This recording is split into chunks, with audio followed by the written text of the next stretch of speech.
আসসালামু আলাইকুম বন্ধুরা, অল এমসিকিউ এক্সাম জার্নি তার মানে এই আমেজের পক্ষ থেকে দেখুন এক নজরে দুইটি অঙ্ক শিখুন যা পরীক্ষাতে আসার সম্ভাবনা বেশি আছে। তার মানে দেখুন এইটা বাংলাদেশ রেলওয়ে 26 সালে আসছে এবং এইটা মনে রাখার এবং সহজে উত্তর বের করার টেকনিকটা আপনি এক নজর দেখে নিন।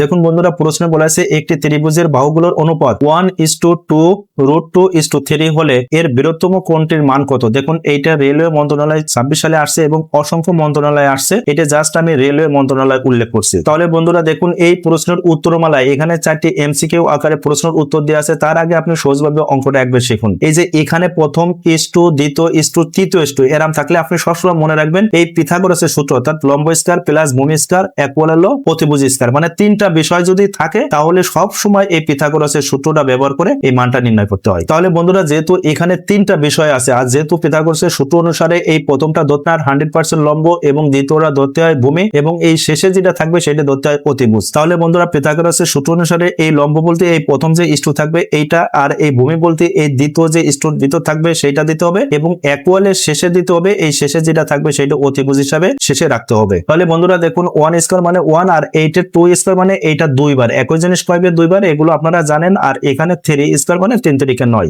আর এখানে দুইবার করলে কত হয়, এই 2 এর সাথে 2 গুণ করলে 2 দুগুণে 4 আর এই রুট তার মানে 2 হয়, অর্থাৎ 4 দুগুণে 8। তার মানে দেখুন এখানে 9 ইকুয়াল 9 হলো। তার মানে এখানে 9 ইকুয়াল 9, তার মানে উভয় পাশে সমান। তার মানে এই লম্ব স্কয়ার ভূমি স্কয়ার সমান হবে কি এই অতিভুজ স্কয়ার। এরকম যখনই সমান হবে এটা সর্বদা হবে সমকোণ। আর আপনারা জানেন যে ত্রিভুজ সমকোণ, আর সমকোণ ত্রিভুজের বৃহত্তম কোণ কত হয়, 100% হবে 90 ডিগ্রি। একদম ইজি উত্তর। এবার বন্ধুরা এই প্রশ্নের উত্তর একদম আপনি এই পিথাগোরাসের সূত্র অনুসারে সহজভাবে নির্ণয় করার কৌশল দেখলেন যে এর সঠিক উত্তর গ 90 ডিগ্রি। এবার বন্ধুরা দেখুন 50তম বিসিএস এ এই মানসিক দক্ষতা থেকে এই অঙ্কটা আসছে। এখানে বলা হয়েছে এহসান টেবিলের উপর চায়ের কাপের হ্যান্ডলটি পূর্ব দিকে করে রাখলো। সে ঘড়ির কাঁটার দিকে ঘোরে, সেদিকে চায়ের কাপ 180 ডিগ্রি ঘোরালো। এখন চায়ের কাপের হ্যান্ডলটি কোন দিকে থাকবে। এর সহজ উত্তর হলো আপনি সহজভাবে এই চিত্রটা লক্ষ্য করবেন। তাহলে বন্ধুরা এই তথ্যচিত্রটি বা এই ছবির মাধ্যমে সুন্দর করে বোঝার চেষ্টা করবেন। দেখুন মূল কথা হলো পূর্ব দিক থেকে শুরু হয়েছে, তাহলে পূর্ব দিক থেকে যদি সে 180 ডিগ্রি যায় সে অটোমেটিক পৌঁছাবে কোথায়, এই পশ্চিম দিকে। তাহলে এই যে এক সরল কোণ মানে কি 180 ডিগ্রি, তাহলে অটোমেটিক এই সঠিক উত্তর হবে পশ্চিম দিক। তাহলে বন্ধুরা এই প্রশ্নের মূল প্রতিপাদ্য বিষয় হলো যে পূর্ব থেকে আপনার 180 ডিগ্রি ঘুরবে, তার মানে এই পূর্ব দিক থেকে 180 ডিগ্রি ঘুরলে অটোমেটিক আসে কোন দিকে, পশ্চিম দিকে। তাই সঠিক উত্তর এই খ পশ্চিম দিক। আর সুপ্রিয় বন্ধুরা আপনারা এই 50তম বিসিএস এর এই মানসিক দক্ষতার এই অঙ্কটি আপনি কিভাবে শিখলেন এই সম্পর্কে দয়া করে কমেন্ট করে জানাবেন। আর বন্ধুরা অবশ্যই এই জ্ঞানমূলক ভিডিওটা আপনি অনুগ্রহপূর্বক শেয়ার করে দেবেন।